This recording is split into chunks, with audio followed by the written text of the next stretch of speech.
Hey guys, welcome to BACKtalk, the premier podcast from Successful Black Parenting Magazine, featuring in-depth conversation and expert insights on crucial topics for Black families. We are ranked one of the top 4 Black family podcasts on FeedSpot. I'm your host, Janice Robinson Celeste. Now, imagine if your child saw the world in a completely different and unique way. How far would you go to ensure they feel safe, understood, and embraced just as they are? On this special episode of Fact Talk, we are discussing children with neurodiversities. So I want you to stay tuned and listen in.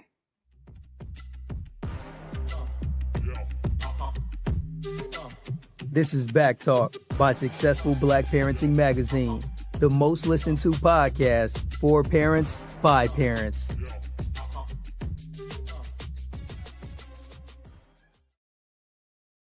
Hey, everyone. Thank you for tuning in to BACKtalk by Successful Black Parenting Magazine, your go-to podcast talk show for parents. Now, I need a little favor from all of you listeners out there. Go ahead, spread the word about our show. We are live, which means you can post questions under the video if you're on Facebook or YouTube, and we will answer your questions live on air, but you have to do it early.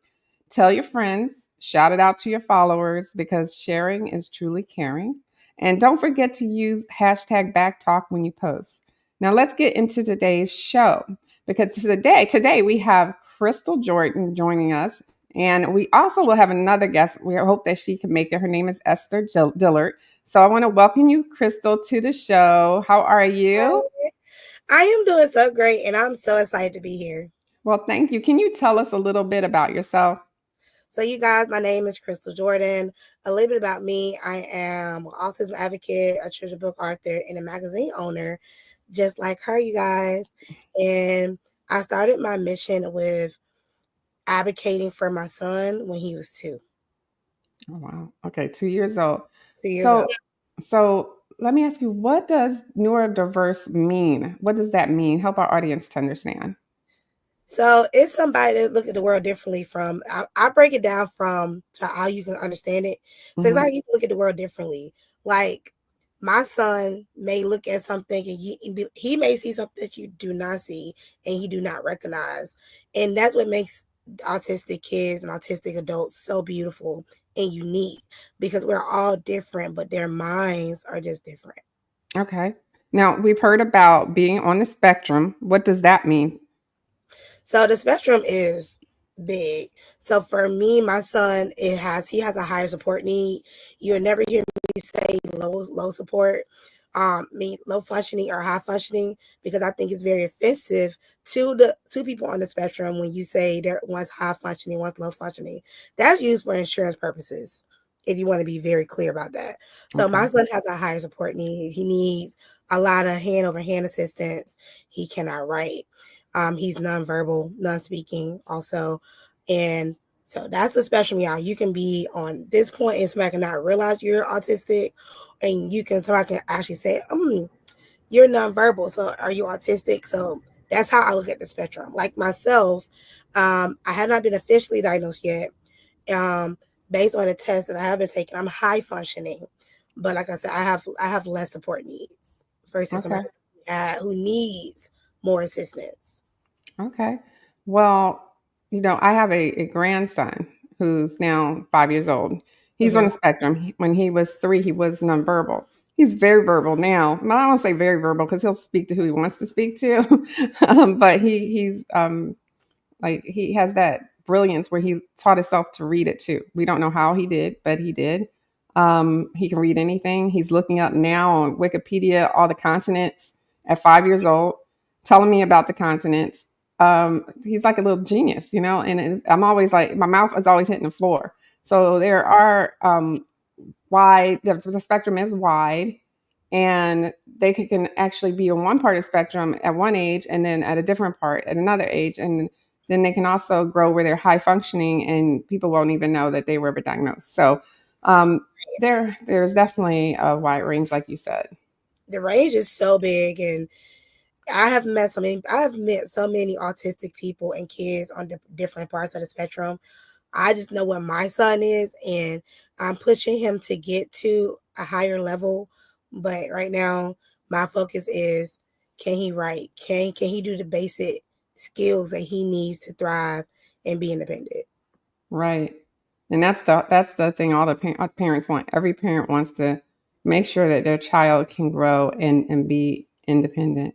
Now, you said that you knew when your child was 2 years old. Okay, so he was diagnosed at 2, but before he was 2, his doctor, I love her. She told me at 8 months, but she couldn't officially diagnose him. She just had my son doctor. She's a black doctor. I was very serious about my son having a doctor that looked like him. His first doctor was Indian, and I immediately told them I have nothing against her. I need him to have a black African American doctor. And my son's father was like, it's not that serious. Yes, it is. I have a black boy. I don't want to go to nobody else. And when he was 8 months, he been going to her since he was 3 days old. So when he was 8 months, she said it to me because she has a son that's autistic. Her son now should be 19, and she saw the markers. I ignored her because I was like, she don't know what she's talking about. So then fast forward a year, I started to notice my son not hitting the milestones, and I started to pay attention. And also my best friend, she kept telling me, I think your son's autistic. And my son's godmother said it too. I was like, I don't think so. But we ended up taking this test. I can't say the name of the test. And all his markers came back. He was autistic. And in May, I went into my son's doctor office. I walked in. She did not take walk-ins. And I wanted to have her write him a prescription to be officially diagnosed. And in that moment, she said, I don't take walk-ins, but I knew in that moment you was ready to accept it. Wow. Mm-hmm. And let's talk about acceptance a little bit. Like, how hard is it when a parent hears that diagnosis, especially parents that are in denial, right? So I also had a special needs brother, and he had brain damage at birth, so it was a totally different type of thing. Mm. But we didn't know he had brain damage at birth. It came back later. We found out the hospital was negligent because of a nurse who was a whistleblower, and my father was in denial about what my brother would be able to do and not be able to do. And it was like, he'll just be fine. Just leave him alone. So Yeah. that's one, range of denial. But is denial a thing? And then how do you come to terms with that? I think that's an amazing question. I meet so many parents, and unfortunately, I meet a lot of Black parents who are in denial, who don't want to talk about their kids being autistic or having special needs, because you have to think about the Black culture. Growing up, you used to hear the word retarded, slow buzz, the yellow buzz. So when you hear that, you don't know how to process it because you probably grew up in an environment where it wasn't accepting. And now that we're in 2024, I know it's more accepting to talk about your kid being autistic because it's a big community here to take you in, like myself. But I was in denial. When did I step out of my denial? My answer to that is going to be the craziest answer ever. When he was diagnosed in October 2019, before COVID hit, he got diagnosed on a Friday. I grieved that diagnosis for 2 days. That Monday, I was calling speech therapists. I was calling ABA therapists. I was calling people to get him the resources he needs because I knew that I was going to be his advocate. And I knew that I was his voice and I needed to push for him to be whatever he wanted to be. So I was in denial, honestly. But once I got diagnosis, my denial went out the window after 2 days. Wow. Okay. I mean, that's really hard for a parent to hear. And then when you got the diagnosis, what was your next step? What did you do? I took my son to the fair. I'm not lying. I took him to the fair. My best friend was with me.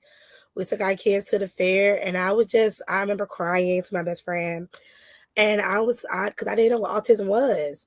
Um, I was part of that culture, and then that Monday is when I knew it was time for me to be his advocate. Now, I didn't know what the word advocate meant, but I just knew I was his voice. I knew I had to do it. And then come COVID is when I started writing my book about autism because I didn't see books that look like my child on the market.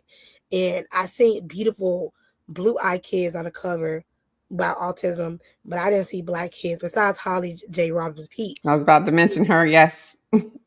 To me, she don't count because she's famous. She have a Famous. platform. So for me, I needed a book for him. Now, before then, I didn't call myself an advocate publicly yet because I wasn't that. I was just advocating for Zachariah. But once my book came out and people started using it as a resource, it started being in schools, teachers was calling me, I started getting interviews, being asked to talk about my book. That's when God gave me the title advocate. God gave me the title. People gave me the title. Right. I did not give myself the title in the beginning. I didn't think I was qualified. Well, but let me go back. We can't discredit Holly Robinson Peete because she has a platform, because her platform gets it out there. So we got to give her grace because she put it out there. So I'm not going to discount her because I think I love her too. But I think that's important that you have a platform where people can listen. But I'm so proud of your book that you have. We're going to talk about that in a minute. Tell me about some of the significant challenges that you have faced and how these shaped your approach to your advocacy that you kind of fell into in your storytelling. Oh, okay. So I'm going to start off by saying my son had an amazing teacher starting off. When he first got diagnosed and he got into the school system, amazing teacher. Where did the advocate side come in from me advocating people's IEPs is when my son had a first year teacher. She sent my son home with feces up his back. She sent my son home with one shoe, and she had the audacity to tell me that Zachariah stopped and turned around, but I just kept walking him to the bus. So my nonverbal child communicated to you that something was wrong, but your butt just kept walking. And you didn't look at him and see that he only had on one shoe. Between you, the teacher assistant, and not the principal, the bus driver and the bus driver assistant, 4 adults did not see this boy did not have a shoe on. Right. Okay. Yeah, that's And the feces at the back did it. And then what really broke the Campbell back is when she kept trying to send my son IEP a couple days before the IEP meeting. And I'm like, no, that is not right. That's not my parent right. I want the IEP before, like, this is when I started doing the research. I need my IEP this. And then when I brought the law, she got upset and she got in her feelings. Why are you in your feelings? You're here to be a teacher and be a support for my child. She said, and then I kept denying, I kept amending the IEP because it was terrible. She said, she told me I'm a difficult parent. And all the other parents just signed the paperwork. I'm so sorry. I am not signing the 19-page document, legal document, and this don't match my child. And you don't have any. You need to have your input. And now we've had the same experience, so I'm relating to exactly to what you're saying, and that label stays with them throughout their whole school career, and maybe even further. So you are right to fight, and go on with your story because I just want people to know what an IEP is. First of all, it's the individual educational profile, right? Am I saying right? IEP, right? Is it individual educated plan? Plan. Okay. So when I was doing in school, that's what we were calling it. So so we changed it. Yep. But it's okay. Okay, that's fine. So, but the IEP is for special needs students, and it's what they need and what they need to work on, and even what they have accomplished. So this stays with them on their record. Okay. And it's very important because they say your child is violent. Guess what? They will go back to look at that if they have any problems, right? And I'm just going to tell you, they told my grandson trigger is don't take his food. Don't take his food. That's one of his triggers. And if you take his food, he's going to have a meltdown. And it was snack time, and he didn't get to finish his snack. And the teacher told the assistant take his snack, and he had the meltdown. He hit the teacher and said, "I'm going to kill you." And you can't say that in public school, right? That made a big deal. He's only in kindergarten, but he's autistic and he doesn't know any better. He just started a regular school, right? He was in a therapy type school, ABA type school. and never had a problem there with violence or anything. They wanted to put on his IEP that he was violent because he No. had that one incident, and they wanted to have some kind of therapy for that. And we were like, no, you guys triggered him, and that is his response. And he's going to be a big dude one day. So we know we're going to have issues if we don't, manage this and help him to manage his feelings. And that's what we're working on now. But please keep going. Tell me your story. So you had your IEP meeting. They tried to not involve you and have you So sign off on it. she involved me, but she kept trying to get me to sign it. And it was a terrible written IEP. And I have a copy of it because I keep all his documents. It was terrible. So so she never sent me the final IEP. School did out in a week. I'm asking for it. The last day of school, I'm asking for it. Still haven't got it. My son started extended school year, ESY. That's what it's called in Georgia, extended school year. Mm-hmm. For him to continue to be in school and work on his goals and whatever. His extended school year teacher said, I still haven't got the IEP. She said, it's the worst IEP. I said, I already know. I'm going to amend it. And the IEP was so bad. She just came up with goals, but it wasn't directed at my child. When you do an IEP, it should be targeting that child. It should not be able to fit that teacher. It should be for that child. So then she put my child in a general ed setting. He started school that next semester, right? He had a new school. I walked in, I met the teacher, I looked at the class, I said, where's your bathroom? I said, where's your sensory things? She said, oh, this is a general ed setting. I said, oh, we're amending this IEP. I already knew it. I knew it then, and I said, I'm sorry, y'all gonna hate me. I know the Friday before school start, which is Monday, but I'm letting you guys know that this IEP is not gonna move forward. We need to amend it now. But the school in APS was already like, they knew me. They already was on it. They already knew I was gonna amend it. They knew that he was in the wrong class setting. I don't know what happened to that teacher, because when school started, she kept calling me. And he's in a different school, different teacher. She kept calling me. I don't know what happened with her. But I know, I think the school system got involved, because why is he in a general ed? Like, Mm-hmm. he can't use the bathroom. He's not potty trained. He cannot write. He's nonverbal. Where is the accommodations in his classroom? It was a boring class. It was a white wall, nothing in there. That I ain't seen on trampoline. I was like, where is the stuff for him to take breaks? I knew then, but I already knew the IP was bad. But a general ed setting, I didn't know until the day before, that Friday before school started. Now, how old is your son, for He's reference? 7. When that How old? happened, he's 7. When that 7. happened, he was 5. Okay. Yeah, Okay. he was 5 when that happened. That's and so we had something similar where my grandson's in a general ed classroom. He's bored stiff. His last 2 notes over the past 2 days was that he's walking around the classroom and doing what he wants to do. Like, he's bored. These kids are learning 1 to 10. He can do 4 times 3. They're still learning their numbers, And you ask him, you just walk into a room randomly and be like, his name's Miles. Miles, what's 4 plus 4 plus 4? 12. That fast, and he's 5 years old. So I'm about to get him on his multiplication skills. The teacher, and that's where I love teachers, but that's up to his teacher to challenge him and give him work that is going to nurture what he is right now, and meet him.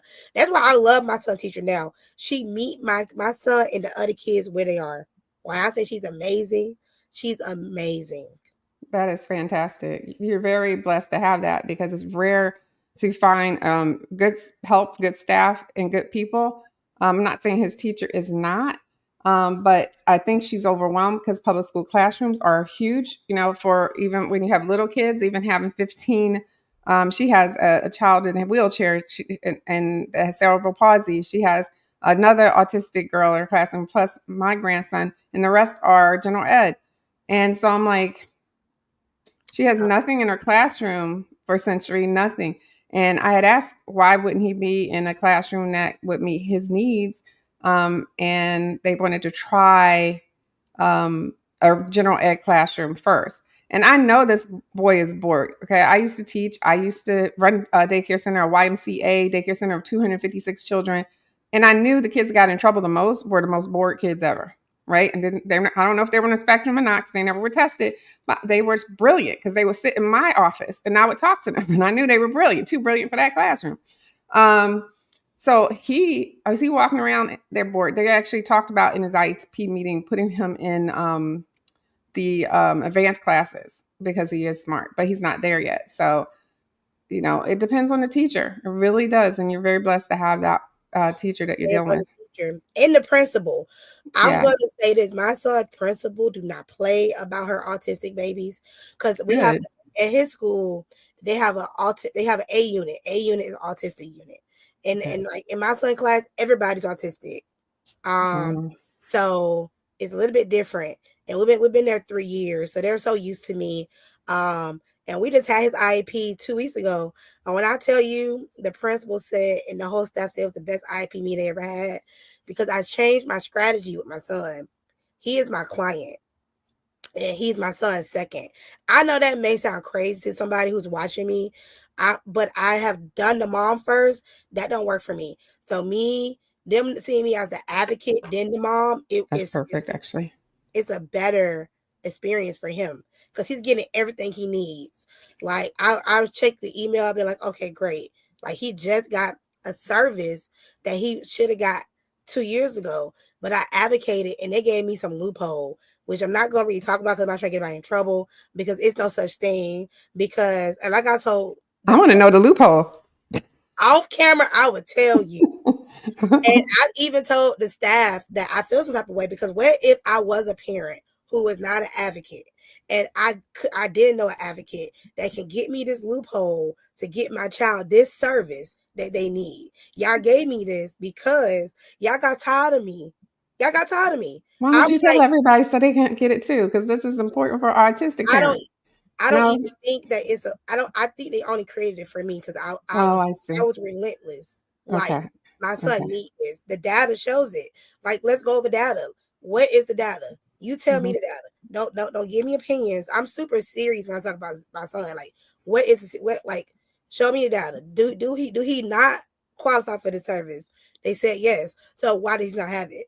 And they gave me the runaround for 2 years. This year, I changed my system, and now I'm his advocate / mom. I'm not his mom / advocate. I'm the advocate. Then I'm his mom. But I don't talk about the loophole because I don't think it's a thing. Because even my son's teacher, who's like a supervisor over his teacher, she said, I never heard of this. And I've been in the school system for a long time. I said, I never heard of it either. They only gave it to me to appease me. But my issue, like I told them, what about the parents who are not like me? That was my argument. Right. So they appeased me this much, but the other part of me want to know, what about the kid next to my son that need the same service? Right. And they didn't give me they didn't answer that question because the parents are not my clients, so it is what it is. So I'm like, I know it's not a thing. It's some loophole they created. Right. They got tired, to be honest. But I'll tell you off camera though. Okay. Let me ask you as an advocate first, what do parents need to know when they go into these meetings about their child at school? What do they need to know? Like, what's the best things that's helped you? That's your book. You got a handbook? Is that yours? Oh, that's the schools. Know your parent rights. So when they email you that parent right handbook, take time and go over it. Don't go into and make sure you know your ideal law. That was not even my book. I'm big on parents knowing their rights. Know your rights. Know what an IEP is. Buy books. Buy the law books. They're expensive, but I think they're worth it. One book that I'm going to say is Right Law, WRIGHT Law. They are lawyers who have a special needs kid who created a whole, I'm going to say, program to educate parents. So buy books and take time to learn. And when you get the IEP, go over it. Make sure your goals are SMART goals. Make sure your goals are not opinion-based. Make sure you have data to back up what's the baseline. So when you go in, when you advocate for your kid, make sure you know the data, and you know your rights, and know the law. Those are my 3 things. Okay. And those are all important things. Yep. Now, I want you to tell us about Zachariah's World because you promote autism inclusion, and I want to know more about that. So you guys, I started Zachariah World on his birthday. His birthday is February 13th. I plan to get his whole brand to him when he's older. Zachariah World is a brand that is for autistic individuals. I'm celebrating you. I'm celebrating my son through my writing. I'm celebrating through the toys I get.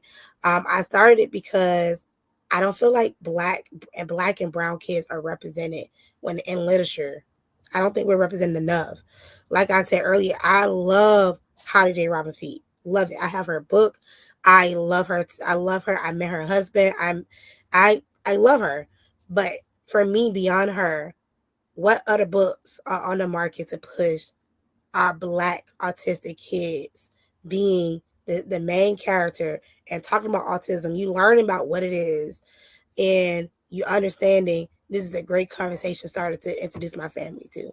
That's why I started Zachariah World. Okay. And what advice would you give to other parents? Especially, we have a lot of parents listening on Instagram.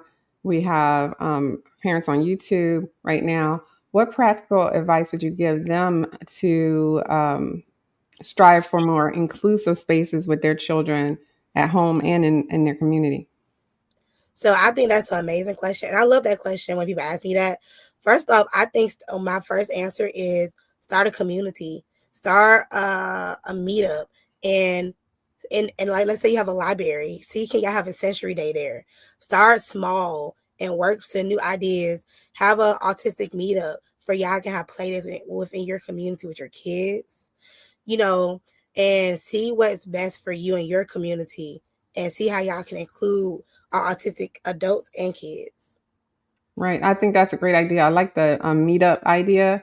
That is fantastic. And I hope you guys follow up on that because we all need support, right? It's Mhm. not easy raising any child. And it's, when you have an autistic child with special needs, you want to know what works, what doesn't, what hacks might work for your child that it might not work for another child, but it's, something you can try. Um, we had this morning, it's raining outside. My grandson pants got wet and that he that was his he was over the centuries. He was overstimulated by the wet pants, and he came right in wanting to take his pants off. And I'm not sure that he won't do that at school. So My that son today, you just brought the rain. Today, my son, it was raining, so he runs and walks to the bus, but today he went full force. He ran straight to the bus because it was raining, and me and my mama just looked at him, and he just took off, and I right. was like, "Well, it is raining. I don't want to be out here either." So, But that's a and he was sensory thing for gone. them. The Yes, rain falling on them, their clothes getting wet. He just wanted to get out of the wet clothes. And we had to, they weren't soaked. So we were like, we had to tell them, look, we have to go to school. It's time. We have to leave. They will magically dry. And when we said magically, he was like intrigued, like magically dry. I want to see this.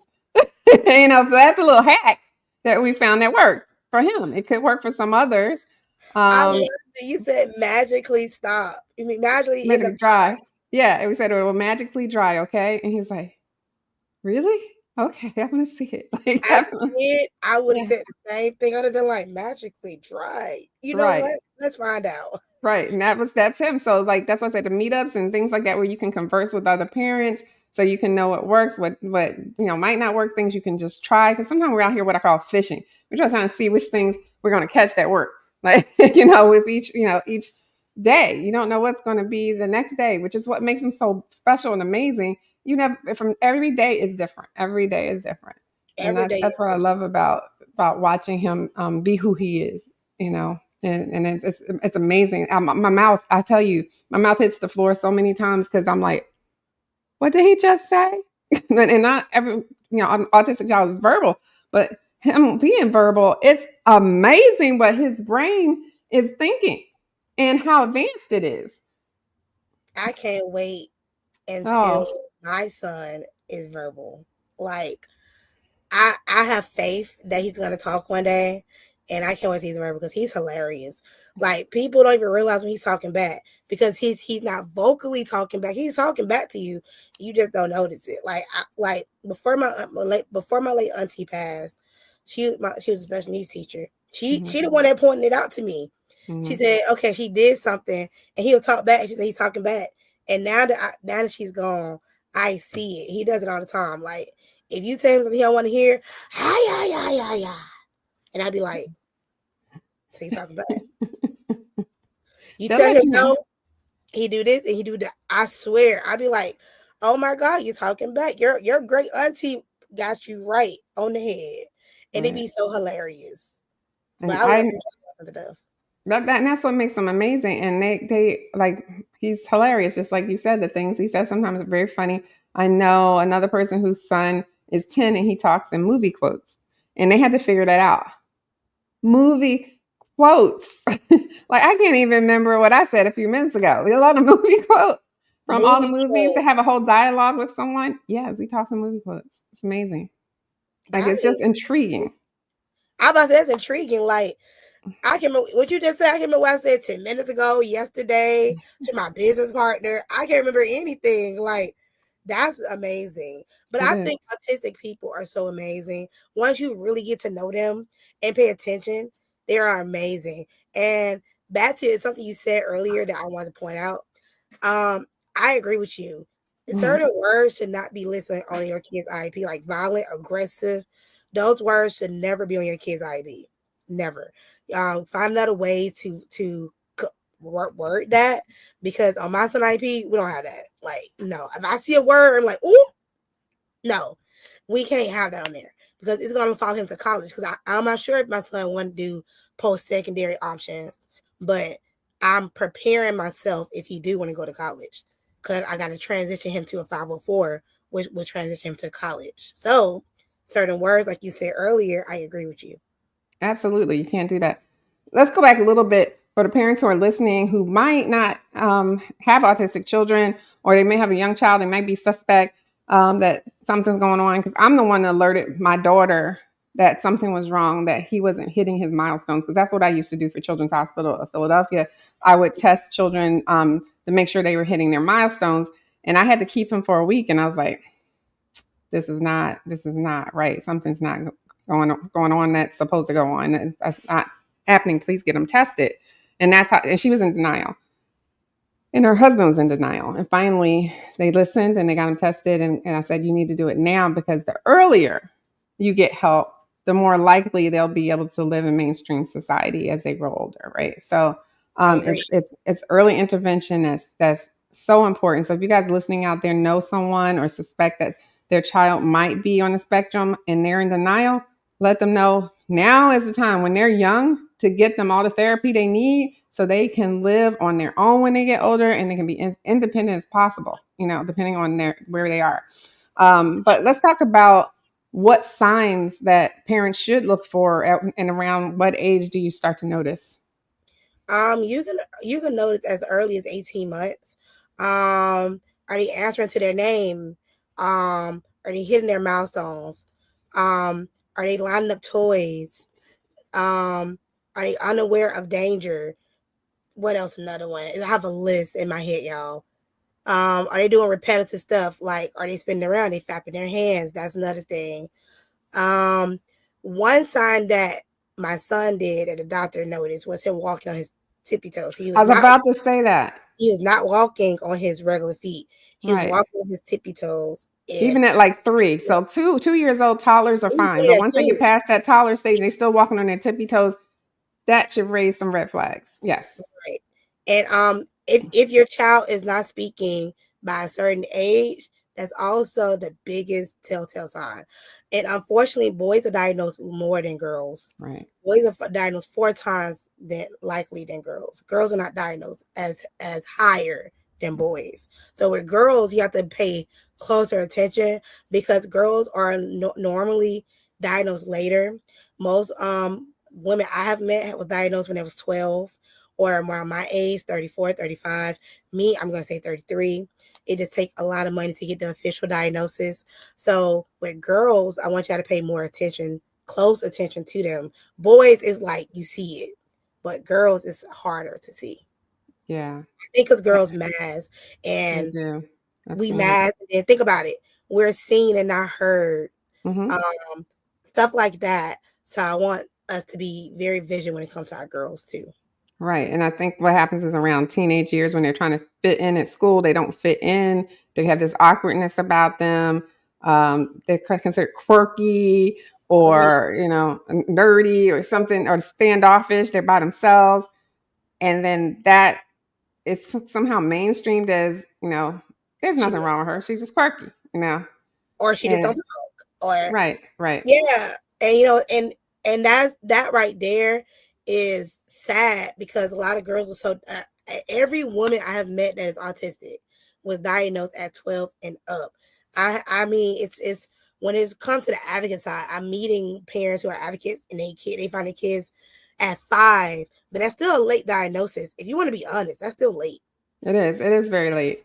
What As far as cultural awareness and representation, how does that impact autism advocacy in our community, in Black communities?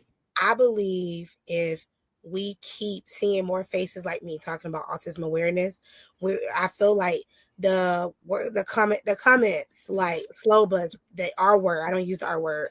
If you know what it is, you know what it is. I feel like with us having more conversations about this topic, we're going to normalize this conversation, and we're going to help our sisters, our brothers. We're going to help our neighbors' kids, our coworkers who are dealing with their kid being autistic. A prime example: when you see a kid in the store and you think that kid is acting out, or you think that kid is being bad, maybe they're overstimulated. Maybe they have an autistic breakdown, and all that parent need in that moment is for you to say, "Hey, how can I help you? What can I do in this moment to make it easier for you can deal with your son or daughter or loved one?" That's Absolutely, absolutely. No, I appreciate that. Thank you. No, this is all information that parents really, really need to know. It's so important.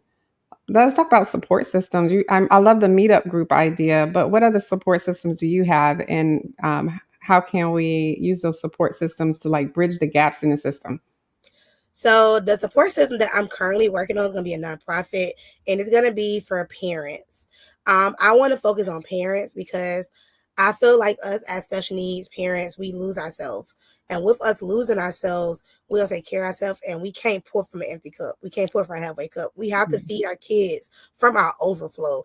I feed my son from our overflow. I was that parent that used to try to advocate and do everything for him on an empty cup, a halfway cup. I don't recommend that. So my support system will be next year with my nonprofit, where I'm focusing on pouring into parents. And if you don't have that, build, like I said, the meetup idea is because my village is amazing. And if you don't have a village, create a village. Like growing up, you always hear you need a village to raise a kid, but you need a village for your autistic kid, your kid with Down syndrome, your kid with cerebral palsy. You need a strong village that's going to be there, that understands, that's not going to judge you. And that's my answer to what you guys asked me. Okay, that's good. Good answer. Yeah. And now, in your experience, what are some common misconceptions are out there about autism? And in your book, just like you, can help dismantle some of these, correct? Especially within our community. So one thing that I realized when I talk about autism, people always think autism have a look. That's the phrase. Oh, he doesn't look autistic. No, my kid don't have Down syndrome. Down syndrome has a look. Autism does not have a look. That's a myth. Another myth is they don't have emotions. Like my son is so affectionate. That's also a myth. And just like you, since you brought it up, in this book right here, I have what is in the back. What is autism and signs and symptoms of autism? That's Um, fantastic. Thank you. And I also have a glossary because I use certain terms in my book. I couldn't use all of the terms I wanted to because I had to water it down.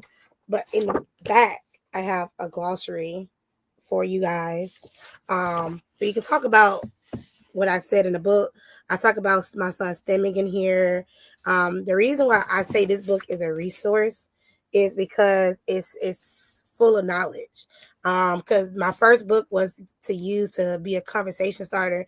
Let's say your kid was diagnosed, or you think your kid got the autism.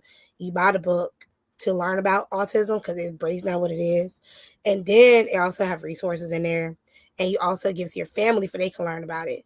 Because unfortunately, in a Black brown community, everybody don't know what autism is. Like, I just had an incident a couple weeks ago with my son touching a lady doing this in the grocery store. I'm holding his hand and I'm getting him something. The lady had the nastiest attitude in this world.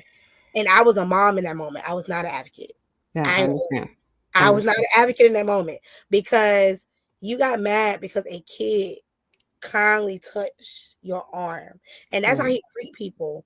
And I'm working on redirecting that, of course. But that is why this conversation is so important to me, because what has happened to me and my son literally 3 weeks ago. Right. No, it happens, and it's a safety issue with our children that are on the spectrum. Same with Miles. He got off the school bus he gets off the school bus every day with 3 little girls. He's able to ride the school bus, the regular school bus, and he ran up because he sees them every day. He ran up to grab the little girl hand to walk with her, and I'm like, and she was like, "Why are you grabbing my hand?" Kind of look, and I said, "You cannot just grab anyone's hand. You can hold my hand because I'm family. You can't grab anyone. Those kind of things." And I'm teaching him now not to talk to strangers because he acts like the mayor when he's walking down the street coming home from school. He's like, I pick him up off the bus. So he's like, "Hey," and I'm like, "We cannot talk to strangers." So I had to really get on his case yesterday because he doesn't process it, right? So I'm like, sometimes you do. You have to get on the case. And I said, "Listen," and I had to just get down to, we're in Atlanta. I'm like, "You can't talk to strangers." I said, "See that guy? He could take you in his truck. Do you want him to take you in the truck? You never see us again." And he processed it. And so the next stranger he saw, he did not talk to him. But I had to go there, So it's a safety issue. Him trying to walk in the street instead of, I turn around because he always walks behind me a little bit, where I can get to him. But he likes to look at every leaf. He'll notice everything that changed on the street from that day before to now. What's that? What's that? Why is that there? Just curiosity. So there is a safety issue. And I'm like, I'm grandma. So I'm like, "Don't pick that up. That's dirty." That's dirty. My son does that. But that's why I get my son the handicap sticker. So we got a handicap sticker because he eloped. See, now he don't do it anymore. Praise the Lord. But he used to elope. When we in the parking lot, he would just run. Now he doesn't. But we that's a tip I can give parents. If your kid elopes, talk to your son's doctor or your kid's doctor. I love that. And get a handicap sticker. You know what? Didn't think of that at all. Yeah, they qualify. Fantastic information. You're welcome. You guys hear that? Get your handicap plaque if you have an autistic child that likes to, run off because they can get hit by a car. And that's the thing. And they can snatch that hand back, man. You can hold their hand and my son be strong. But I got over it because last time he did it was a car coming. And I was a mom. I yelled at him. I said, "Don't ever do that again." And people just looking at me. And then after I calmed down, I had to break down why he couldn't do it. So since that conversation, I think he was like 5. He haven't done it, but it don't matter. We have the handicap thing for life. It's in my name because he's not 18. Now, when he turns 18, I'm not sure if he can get his own, but as of right now, it's in my name. I probably could. Well, Crystal, it's been an absolute pleasure to have you on the show. I'm sorry Esther couldn't make it. She will be speaking at the National Black Parenting Conference that we have coming up February 2025. It's February 7th and 8th. If you haven't registered, go to blackparentingconference.com and register. It's no cost to you to attend. You can pay what you want. 0 to whatever you think it's worth, because we want parents to come. So you go to the website, blackparentingconference.com. And it's also a banner on top of our website at successfulblackparenting.com, where we'll take you right there. Register. You're going to hear some great talks. We have some amazing people. Our keynote speakers, Dr. Meredith Anderson from the United Negro College Fund, now known as UNCF. And she's going to be talking about how great we are. We're great parents, basically, how great we are and how responsible we really are in schools, and how schools can work with us better and how you can advocate for that. Because, you always hear the stereotype, "Oh, your parents aren't involved in school." And just your testimony today, Crystal, shows that we are, right? We are. Amen. I know I am. I'm at my son's school so much. When I ring the bell to get into the school, I'm like, it's Miss Jordan. But oh, just come in, Miss Jordan. That's how much I'm there. And that's how it should be, because then they respect that and they know that you are not going to take any mess, that you're going to be there and you're going to be advocating for your child. So, and then when something comes up, they'll think of you. Thank you so much. Yeah, Absolutely. they know. Like my son, quick story. I swear it's gonna be really quick. But go ahead. He called me one day and he had the pink eye, and got to the school in 2 minutes. They said I said, you didn't pick him up. They said yes. So I got there. I rang the bell. They said, we just hung up with you. How did you get here so quick, Miss Jordan?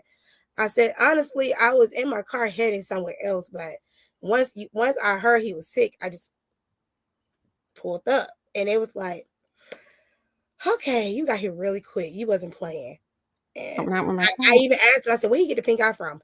We don't have pink eye. So who in the school has a pink eye that y'all let come to? They was like, Miss Jordan, it's okay. It's okay.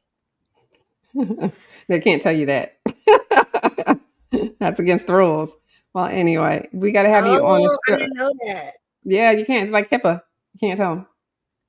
Yeah, it's just like COVID. You can't tell who started with COVID in the school. You can't. It's like HIPAA laws. They have privacy to their medical, whatever illnesses they have. Mm-hmm.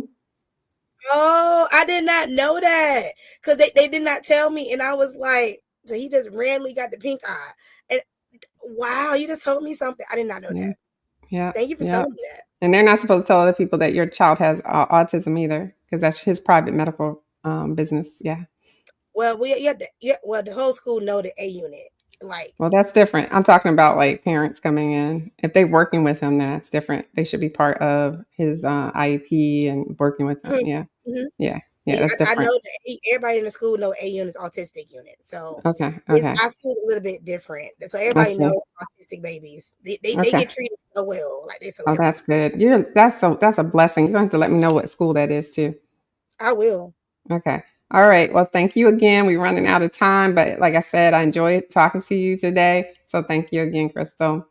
Thank you so much. Okay. So, and a big shout out to all of you for tuning in and engaging with us here at BACKtalk by Successful Black Parenting Magazine, the syndicated podcast that's a must for Black parents everywhere. We'll be back next Thursday live, where we will be talking about incarcerated parents. That's a new one. We haven't had that topic at all.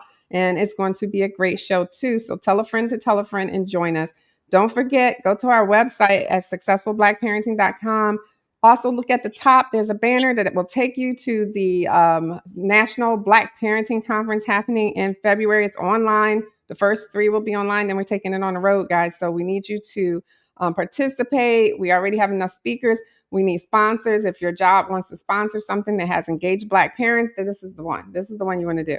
And be sure to follow us on social media. Click everything, anything from follows, likes, ads. The more you engage, the more we all can thrive, right? We can help you. So help us help you. And until next time, I wish you all the best and much success. So take care and thanks for listening, everyone. Oops, hold on. And my fingers are... Thanks for tuning in to BACKtalk by Successful Black Parenting Magazine. We'll see you soon.